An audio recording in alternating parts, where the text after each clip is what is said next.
Jennifer, is this a particularly severe example of short-termism versus long-termism? So Elliott wants value created immediately and can't see the reason for diversifying or all of these acquisitions.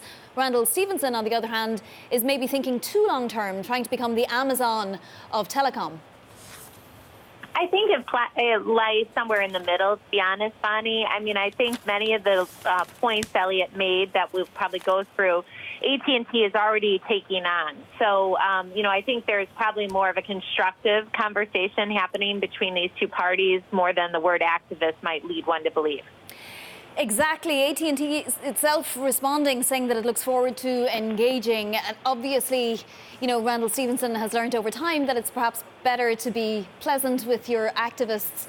At the same time, Elliott is very demanding. It's going to want board seats, it's going to want divestitures, and it's going to want the stock price to go higher pretty quickly. How do you imagine the relations between the two will go? I do think that Randall Stephenson and his management team are very open-minded people. But again, I think a lot of the points that were made, no more material M&A, continued commitment to the dividend, deleveraging, it is what AT&T has really talked about the last 15 months. So it's not a huge change there. Obviously, part of the letter that Elliott put together also calls into question maybe a change of management. I would not expect the company to comment on that. But I think it is a little bit longer term view that Elliott's taking. I mean, their view is $60 per share by the end of 2021. So we're still a year and a half in kind of implementing these measures.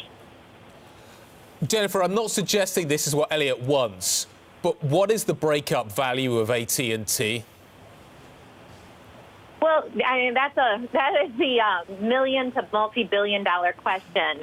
You can really value different parts of the business. The three logical ones are wireless, wired, and Warner Media.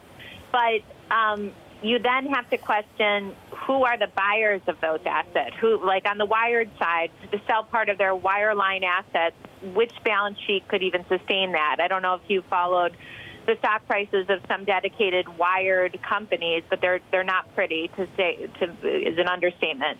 So, I'd certainly higher than where the stock is today, but is it $60? Again, you need a buyer for these assets, and I think that's the hard part that AT&T is probably realizing, frankly, because I think a lot of these assets, which they propose to be for sale, have been for sale.